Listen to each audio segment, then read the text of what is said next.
जय माता रानी। आज से बहुत ही अच्छे दिन शुरू हो रहे हैं। नवरात्रा प्रारंभ हो रहा है।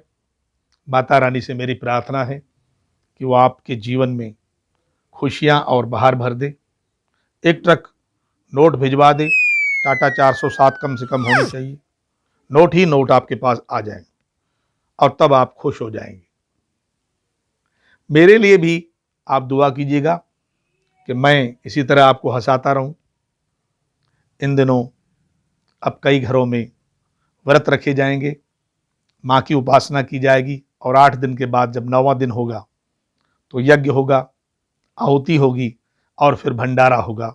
बहुत ही अच्छी बात। हमारे गुरु जी कहते हैं कि 9 दिनों के व्रत में जो आप उपासना करते हैं, व्रत रखते हैं, फलाहार रहते हैं, बहुत अच्छी बात है, जरूर करना चाहिए। लेकिन साथ साथ अपनी आत्मा की शुद्धि के लिए भी अगर संकल्प हम ले लें तो कितना अच्छा हो।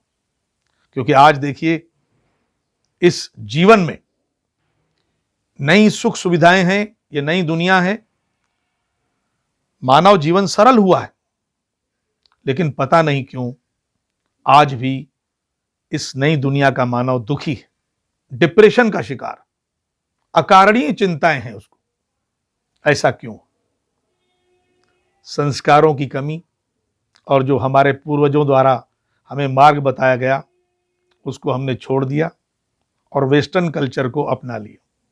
वेस्टर्न कल्चर अपनाइए, लेकिन अपने जीवन को थोड़ा सा सुगम बनाने के लिए, ना कि उसको पूरी तरह धारण कर लीजिए।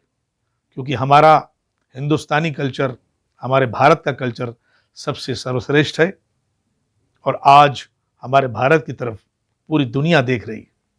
हम इन व्रतों में कम से कम इतना जरूर करें कि हम किसी से ईर्ष्या नहीं करें कि वो बहुत बढ़ गया है, उसकी तो बिल्डिंग बन गई, उसका घर हमसे ज़्यादा बड़ा है, उसकी गाड़ी हमसे बड़ी है और उसका बेटा बहुत अच्छी नौकरी पा गया है या कि बिजनेसमैन बन गया है। हो गया, आप भी होंगे, आपके पास भी कमी नहीं है। आप जरा पीछे मुड़ के देखिए, आपसे कितने गरीब लोग जो जूझ रहे हैं, उनके पास एक छोटी सी चीज नहीं है और वो उस छोटी सी चीज के लिए तरसते हैं। तो आप परमात्मा को, माता रानी को धन्यवाद दीजिए कि आपको सब कुछ है। संतोष जो आदमी करेगा उसका जीवन सरल होता है। एक और चीज है, अकारण कई लोग क्रोध करते हैं। क्रोध नहीं करना चाहिए। हमारे गुरुजी कहते हैं कि जो क्रोधी आदमी होता है वो सदैव ही नरक में जीता है। और यही नहीं, साथ साथ जो और लोग भी उसके साथ होते हैं, फैमिली मेंबर या उसके दोस्त, वो भी उसके क्रोध का शिकार होते हैं और वो भी साथ साथ यात्रा करते हैं नरक की।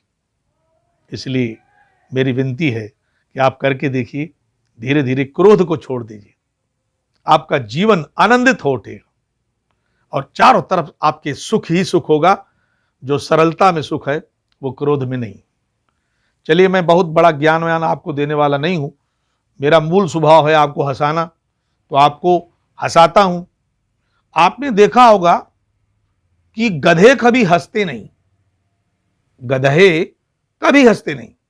अगर भूलवश अगर आपको कोई दिखाई दे जाए गधा, तो आप समझ लीजिए कि धीरे धीरे आदमी हो रहा है। और कोई आदमी कितना भी उसको हंसाया जाए और वो नहीं हंस रहा है, तो आप समझ लीजिएगा कि धीरे धीरे